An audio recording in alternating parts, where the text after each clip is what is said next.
$17.8 trillion in debt is what is in the United States right now. Credit card debt and just overall consumer debt is at an all-time high right now. How do we fix that? How do we get out of debt? Do we use the Dave Ramsey method of just paying it off with extra money? What if you don't have any extra money? If you're like thousands of Americans right now, everything's expensive, everything's tight, interest rates are going up on the credit cards, auto loans, on pretty much anything where it takes to borrow money, mortgages included, debt is just out of control. I have these conversations a lot with clients that they've gotten themselves into some credit card debt and they're not really sure how they're gonna get out of it. I want to share with you a real live example of an actual client that I helped. I helped hundreds of clients with this same situation every day, but this one was really cool. It debunks a lot of the myths out there for refinancing from a lower interest rate into a higher interest rate and paying off debt, and if that actually makes sense. I literally went through this and was really surprised how it all worked. But this guy, we went from an interest rate 3 or 4% up to like 6%, but we still saved him like $2,000 a month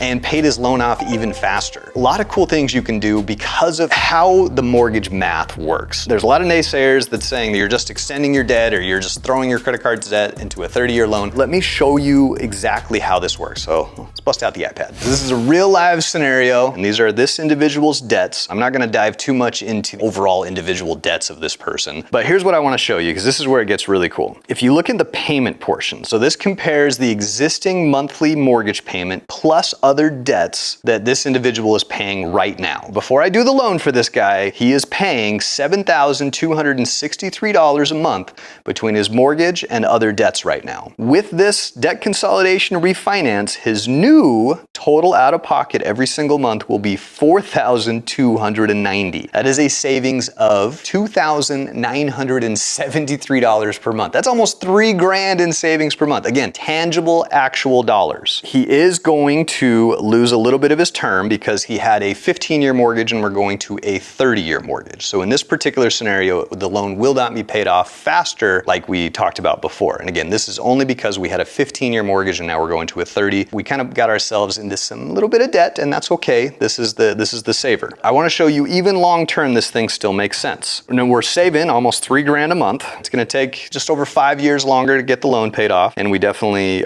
have a little bit more payments. But again, the flexibility, if we put $3,000 in extra available money in your pocket every single month and paid off a bunch of debt while we were at it, it would make sense. In addition to the debt consolidation, this guy's also pulling out $183,000.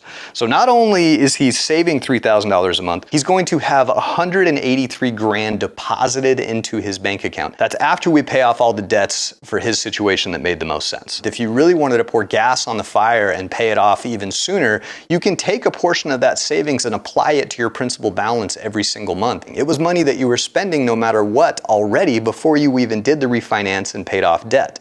So now it's just reallocating or moving the way we make those payments. It's still the same money, it's just how we apply it to the mortgage loan, to the credit cards, to all of that stuff makes a world of difference. These are all unique. We can do all kinds of different things with this because obviously everyone's situation is a little bit different. And this is why I like to do these things because the numbers don't lie. Math is math. If you have some credit card debt or if you've got other debts that you just have no idea how you're gonna get paid off, bills are already tight, expenses are already tight, you don't have anything extra to save, this could be your saving grace. And that's why home ownership is so powerful and so great. If you don't have enough equity in your home now to be able to do this, just know it's right around the corner. You typically want to be in your house for, a few years, let the equity earn up, and then we can use that equity to pay off debt or to even help get you into another house, purchase a rental property. There's so much power available with equity. But if debt is one of those issues right now, give me a call. Don't wait any longer. Stop trying to figure out how you're gonna get it all paid off if you have no plan whatsoever. I'd be happy to show you how we can do this for you. If it doesn't work, I'll be the first one to say it. I've gone through this exercise before with clients, and in some cases it doesn't make sense. And I'll be like, look, you don't quite have enough debt for this to make sense. This would put you in a worse situation, and then I can give other advice on how to help better your overall situation. That's the power of home ownership, so let's make it happen for you today, and let's get you out of debt.